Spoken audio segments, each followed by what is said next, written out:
are still getting cleaned up here. So the theme of the event today is emergence, and we like to think that we live in a time of emergence.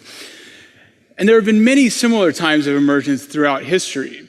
For example, if we go back to the Third Kingdom of Egypt, about 2666 BC, the king, whose name was Zoser at the time, commanded his people to build a pyramid of 6 steps surrounded by a large temple complex. And it was the first of the great Egyptian pyramids, and it was an astonishingly complex project. Materials had to come from throughout the kingdom.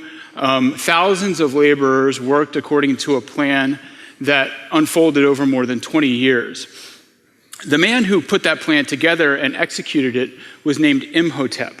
And he was a scholar, a physician, an architect. And more than 1,000 years later, he would be deified by the Egyptian people as the patron saint of, among other things, scribes. Now, it's very appropriate that the man who helped usher in Egypt's era of pyramid building is remembered by history as a writer, because all of these grand projects, the things that emerge, are the product of many people working together through space and over time, united by communication technology. Whether you're building a pyramid, a Great Wall of China, or a transcontinental railroad, these structures, these groups of people working together, are what the sociologist Lewis Mumford called mega machines.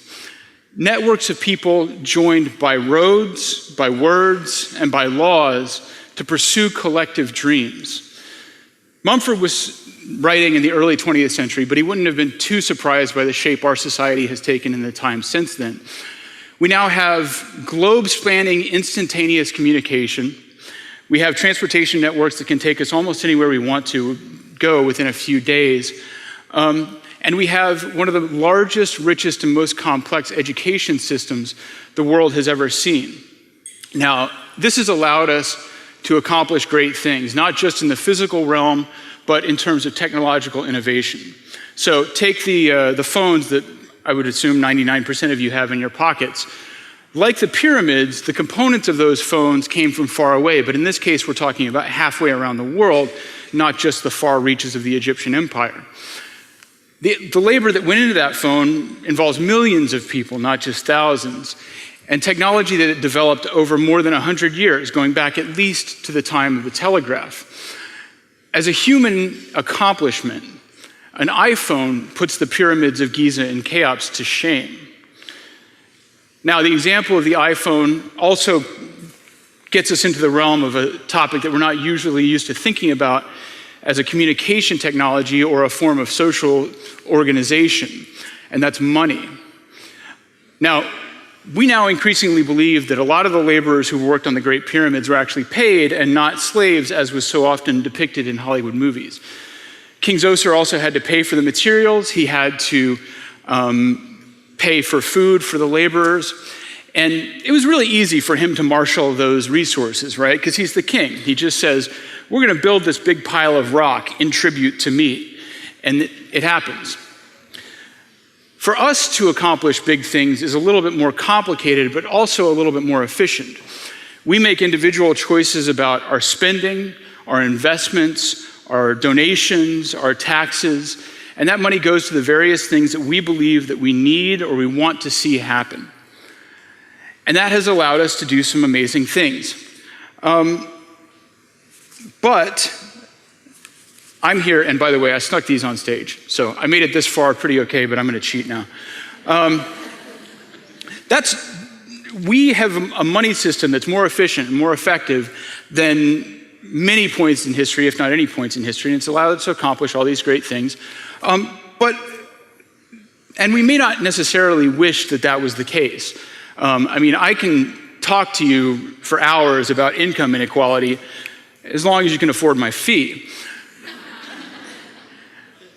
But we don't have to agree that reality is fair to agree that it is reality. That's why I'm here today to talk to you about something called a blockchain that is emerging and that will do for our money system what the internet did for information and what the internal combustion engine did for transportation, by making it more swift, cheap, widespread, granular, and did I already say fast? Yes.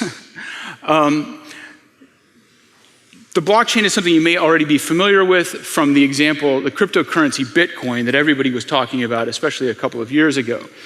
And Bitcoin and the technologies that emerge out of it are going to help us take our society to a new level of efficiency.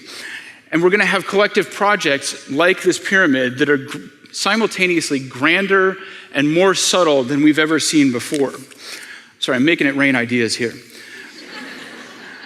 But first, the present. Somehow, in this era of astonishingly advanced communication technologies and transportation networks, our money system lags a little bit behind. So we have a lot of points that are kind of pain points where there are maybe inefficiencies, excessive strangulating fees, or what the classifieds back in the day used to call missed connections.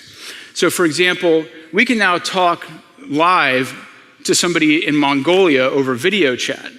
But if we want to send them $20, it might take a week. If you're an inventor, you can browse Alibaba for the parts available from factories halfway around the world. But to pay for those parts, you may actually have to go down to the bank, purchase a money order, put it in an envelope, and then send it across the ocean. A Bedouin traveling the desert can download Moby Dick to his iPhone for free. But if he wrote the Great Arabian Novel and his American publisher wanted to send him a royalty check, Western Union might end up taking 25% of that.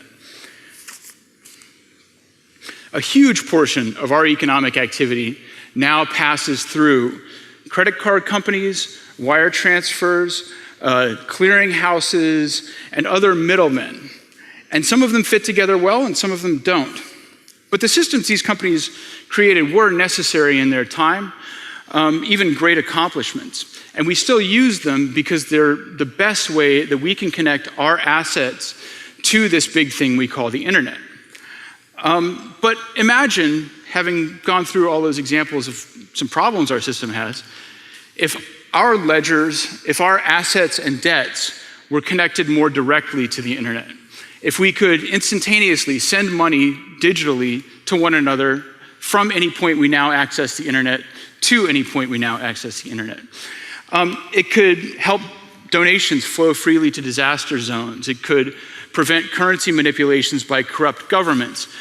It could have all kinds of effects, including maybe even making it easier to buy a Coke with your phone. Now, the problem with this idea, of course, is that those ledgers, as soon as they were put on the internet, would be instantly destroyed by a legion of hackers. Imagine DDoS attacks, phishing, spyware, all targeted directly at your precious bank account. Within days, if not weeks, the entire money supply of the world would be divided between China, Russia, and Nigeria. This is because the internet, for all the same reasons that it was able to spread very quickly around the world, is actually not a terribly secure technology and certainly not a very reliable one. We've all experienced, Netflix stutters a bit while you're watching a video. That's annoying, but that little stutter in the middle of a bank transfer is potentially catastrophic. Now, this is where the blockchain comes in. A little bit less than 10 years ago, someone, and we still really don't know who, figured out how to make data secure on the internet. The technical details of how a blockchain works are arcane to say the least, so I'm going to do my best to get it over with really quickly. Blockchains, including the one that runs the cryptocurrency Bitcoin, use currency, digital currency, to incentivize hosts around the world to keep copies of a single ledger, tracking debits and assets in any given currency. These nodes connect to one another to constantly check what's on that ledger and make sure that everybody has matching copies. If, for example, one node or even many nodes were corrupted, then the rest of the network would kick them off. This is how we are able to have a large network that connects people from one point to another to a single ledger that's trustworthy. The end users, the people who hold accounts on these ledgers, use private keys to access their entries and therefore can send money anywhere in the world using that technology. Now, I'm leaving out a million things, including some core technology, some core security features. But we'll just take an example that's in the world to kind of get the point across. The Bitcoin network holds more than $3.3 billion in financial assets. It has been around for about 6 years, and even though it's connected to the Wild West of the internet, even though individuals' private keys have been stolen or lost in various ways, the fundamental underlying architecture that protects that $3.3 billion in assets has never been breached. It's as safe as any bank ledger, and it's safer than most credit card networks, as any customer of Target or Ashley Madison can tell you. Now, this fundamental innovation is why institutions like UBS, Barclays, Goldman Sachs, and Citibank have all hired blockchain engineers to explore projects for them. It's why why venture capitalists like Andreessen Horowitz and Lightspeed Ventures have put tens of millions of dollars into startups like Circle and Ripple Labs, which have raised $50 million and $30 million respectively. Those investments aren't just premised on the idea that people are going to buy Cokes with Bitcoin or send money home to India. This is a fundamental new piece of our financial infrastructure. Ripple is focused on building, using blockchain, an alternative to the ACH system that banks currently use to transfer funds from one to another. A study by Banco Santander last year concluded that banks worldwide could save up to $20 billion each year if they used a blockchain instead of ACH to conduct their internal transfers. Other startups are working to connect non-cash assets to blockchains. Things like stocks, futures, houses, cars. And because we have total security on the blockchain, this new form of titling system could replace the paper and personnel-heavy system that we have now. At the other end of the scale, blockchain payment systems allow things to work on a very fine scale and very small payments. Because blockchain currencies are not just cheap to send. Oh, and I glossed over that part. So transactions sent over this network cost about 0.1%, which compared to Visa, which charges you 3%, it's a pretty huge difference. But these transactions aren't just cheap to send. You can send them at any size and very fast. Now, this is important for what we're calling the Internet of Things, this developing ecosystem of objects that live in the real world around us and that we interact with to get in touch with the internet in various ways. A really, I don't want to say primitive, but preliminary version of the Internet of Things you might actually have seen if you were parking in downtown St. Pete. There's a system called Park Mobile. It's a phone app that sort of kind of connects into the parking system here. And when you look at that screen, it tells you right up front that you're paying for your parking, but you're also paying an extra 35 cents or so because you forgot your quarters. Now that 35 cents doesn't go to the people who run the Park Mobile app. Almost all of it goes to payment processors, credit card companies. And I'm just guessing here, but I would guess that if St. Pete used a blockchain currency-based parking payment system, we collectively would save, maybe 10 grand a year, something like that. And even that barely scratches the surface, because blockchain asset ledgers can also be automated in various ways, leading to what are called smart contracts. Now, to understand smart contracts, we can start with a human innovation, at least on par with the pyramids and the iPhone. This is a vending machine. And this is a beer vending machine, one of the highest evolutions of the form. A vending machine is kind of like a contract or a financial algorithm. You put money in one end, and hopefully you get a single outcome at the other end. Now, a vending machine, it doesn't rely on any humans to maintain it on a day-to-day basis, and as long as there are no mechanical problems, a vending machine is pretty trustworthy. We actually have in our everyday lives things that we kind of wish worked a little bit more like vending machines, and we call them contracts. You lay out all of these parts because you want to put in one input on one end and get a predictable result on the other end.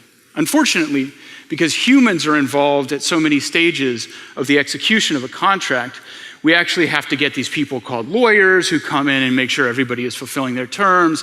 It often involves a lot of fighting. One of the best examples is a will. I have a friend who, his father passed away a couple of years ago, and he inherited a small amount of property, and he has been navigating a labyrinth of bankers and lawyers just trying to get access to this thing that is legally his due. That's money that could be in the economy, being productive, but it's tied up in red tape. But what if the property in question were entered into a distributed blockchain ledger, and a will was not a paper document, but a distributed program that automatically transferred that property to the right person's ledger when it learned that the original owner had passed away? Oh, and by the way, because all of the programs that live on this blockchain are as secure as the ledgers that live there, your crazy Aunt Sally can't come in and mess around with the will, even if she's the world's greatest hacker. So, cryptocurrency, backed by blockchain networks and managed using smart contracts that are also distributed, creates a lot of large and small efficiencies. But come with me, if you will, one step further, to the realm where things get really weird. Because once money is this fast, granular, and flexible, it can be connected to the economy in all sorts of interesting ways and managed by robots. Now, this is the best open source image of a money robot that I could find, but artificial intelligences gifted with the agility of the blockchain asset network could set real-time prices on things that we need to know about in real time, especially as population increases. So perhaps the price of data on a fiber network, the price of electricity, the price of capacity on a highway, or urban surge pricing for traffic. We actually already have a kind of limited example of what this looks like. Some of you may know that about 84% of all of the stock trades that take place on the New York Stock Exchange are actually conducted by computers that are processing inputs and making decisions about which direction stocks should swing. They're on a very limited scale and on one single system. You take that kind of logic and expand it out to the world, and you've got something that not only reduces certain frustrations in our everyday lives, but actually makes our entire economy more efficient by setting prices more quickly and more effectively. Now, as long as we're over the line into weirdness, let's take it one step further. We're only a few years away from self-driving cars, and Uber has actually, among other people, invested heavily in this technology. That means that within, I would say within everybody's lifetime who is in this room, we're gonna have something like the Johnny Cab from Total Recall. Everybody like Total Recall? Great movie. I love the scene with the nose and the, anyway. So, we're gonna have automatic taxis running around. But if we take those taxis and join them with a few other intelligent systems and host certain parts of their systems on a blockchain that's linked to cryptocurrency like Bitcoin, we can do some pretty crazy things. So, you could pay the taxi from your phone or wherever with your cryptocurrency. Then the taxi goes around the corner, buys gas, and orders its own maintenance using the same currency. Over time, as it accumulates profits, this cab might be smart enough to say, go out and buy a second copy of itself and continue operating two around the city, and eventually build maybe an entire network of cabs, its own service stations, anything. Because of the financial flexibility that these tools give to artificial intelligences, we create these things potentially called distributed autonomous corporations. They're set up by groups of investors who design the business logic that's going to dictate how they behave and insert an original pool of capital. They are in turn given digital tokens that amount to shares in the corporation. This structure is going to be as much of an innovation as the limited liability corporation was in its time. What it allows is for anybody, anywhere in the world, to provide capital support for any project anywhere else. Now, a lot of this is theoretically possible using the financial technology that we're operating with right now. But it's in much the same way that it's possible to build a supercomputer using vacuum tubes. So let's bring us back to the very near future. We've talked about flexibility, granularity, and speed. But let's talk about reach. I hinted at this a little bit earlier, but these corporations and all of the other transactions that we're talking about, they can go as far as the internet itself. This system can make stable currencies, loans, relief funds, and investments available in regions of the world that are not currently very well connected to global finance. What many people in developing economies lack is not resources, it's not discipline, it's not motivation, it's capital. There are all kinds of sources of wealth and human well-being that are untapped across the world. Rich fields that go unplowed for the lack of an ox, wells that go untapped for lack of a shovel. When we have instantaneous access, we can do something about that, because even some of the poorest people in the world right now have access to the internet, mostly through cell phones. They're even ahead of us in some ways, using digital currencies that are resident on those phones, like Kenya's M-Pesa system. We connect those currencies to global capital, and we can really start putting some of these currently underutilized resources to work. It could trigger a global jump to light speed. And once those resources are harnessed to the mega machine that is our society as a whole, we're going to be able to do a lot better than King Zoser.